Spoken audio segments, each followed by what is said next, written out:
Hello, I'm Michael Gary with Atmosphere, and we're here at the ATMO America 2022 conference in Alexandria, Virginia. Pleased to have alongside me Philip Walker, who is the Director of Refrigeration Solutions for Arneg. So, Philip, I understand that one of the challenges you've been facing is in the education piece, educating customers and the marketplace about the need for natural solutions that are future-proof versus fluorinated solutions. This is correct. Yes. So you're facing a challenge both in educating and also clearing up myths and misinformation. What kind of misinformation are you encountering? Well, legislation right across the border is a gray area. So end users are susceptible to anything they read on the internet, to anything that their local contractor has told them. So I think the biggest misconception that we frequently deal with is what are the regulations for HFO, HFCs, natural refrigerants.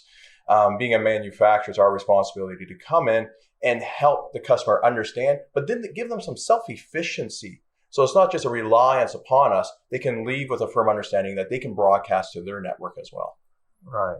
So give them confidence in being able to disseminate to their peers and whatnot. Absolutely. And their employees. So we actually have a four-step process that we've developed over time because we believe self-efficiency is probably self-learning is fantastic as well.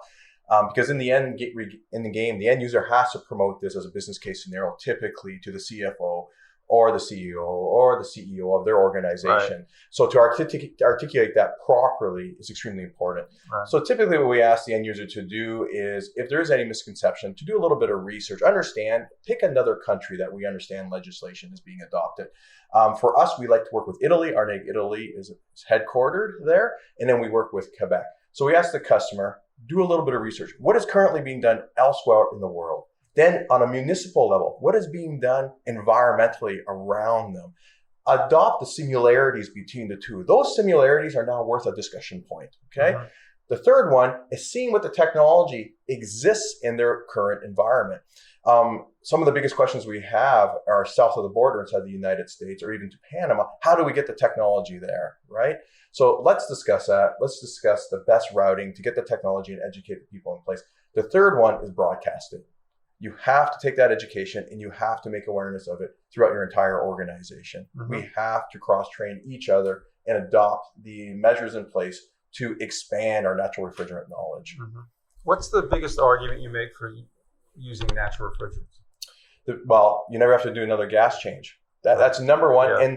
And in Canada, and it's coming in the US, and it exists already in Europe, is the current cost of current cost of synthetic refrigerants is quite high right now. So right away, especially with ASHRAE leak rates, typically the supplementary cost of the synthetic refrigerant will pay for the additional cost of the controls in the project. Mm-hmm. Wow. Well, that's a good argument. Thank you very much. My pleasure.